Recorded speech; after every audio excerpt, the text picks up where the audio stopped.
Today we're looking at Article 7 of the Augsburg Confession, and this one is titled Concerning the Church.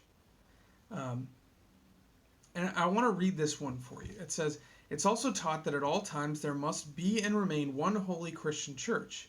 It is the assembly of all believers, among whom the gospel is purely preached and the holy sacraments are administered according to the gospel. For this is enough for true unity of the church, that the gospel is preached harmoniously according to pure understanding, and the sacraments are administered in conformity with the divine word. It is not necessary for the true unity of the church that uniform ceremonies be observed everywhere."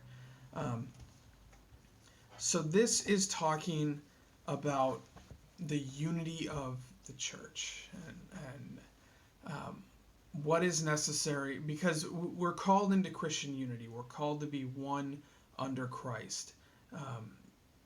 Especially in Ephesians, but there's some other places where we're called to Christian unity, and we say, well, we see division all over the place, right? We see different churches, we see different church bodies, and what this article is saying is, for true Christian unity, it's saying we have to be, the gospel has to be preached purely, and the sacraments have to be administered rightly. And we are, I think I'm fair in saying this, we're not there. Okay? The division in the church is a sin. Right? The fact that we're not all on the same page is a sin. And we should and we do work to bring that unity to the church. Right? But there are some things, and this is kind of a bit of a spoiler, but we're going to talk about this a little more in the sermon on Sunday. So if you're interested in that, be in church on Sunday. If you're not able to be in church, either for whatever reason, whether you recently tested positive and you don't want to bring illness to the congregation, or you live in a different state, whatever the reason is, recordings are on edgewaterlutheran.org as well. We're going to talk about this unity. But what we're calling here for, what this article calls for in unity of the church, is the pure preaching of the gospel. I'm coming back to this again. Pure preaching of the gospel, right administration of the sacraments. Sacraments being communion and baptism. We can get into a lot of, like, what's the difference and what do we say? Well, this is pure preaching of the gospel, this is tainted preaching. Like, we can get into that, and we will. But what I want to draw from this one especially is the line about unity in the church isn't uniform traditions and practices and ceremonies. So what I think we can take into this. So, we stepped through this, a little bit of what the article says. This is what the confession is. Kind of, where does this impact our practice as a church? And this is, it is okay that different church services look different.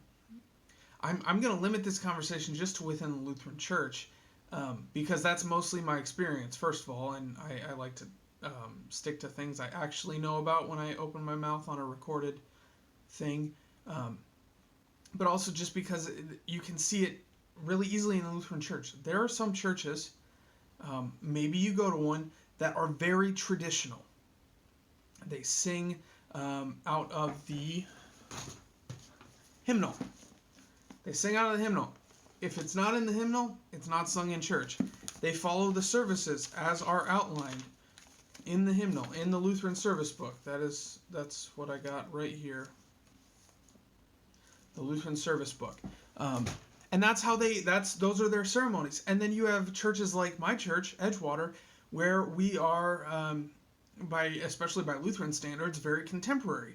We sing praise and worship songs. We do sing a few hymns, but it's all to modern instrumentation.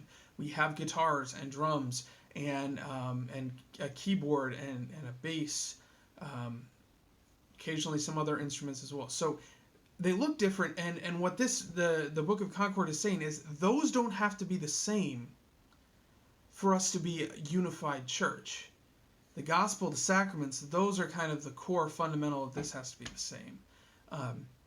So it's getting at there can be diversity in our practice and our expression of our faith, but the content of that faith is kind of what has to stay the same. So that's a little bit of this article, Article 7, concerning unity in the church. So, as always, if you have questions, drop them in the comments below. If you don't want to miss any videos, hit that subscribe button so you get the notification when new videos are available on this channel. So, with that, brothers and sisters, go in peace, serve the Lord. Thanks be to God.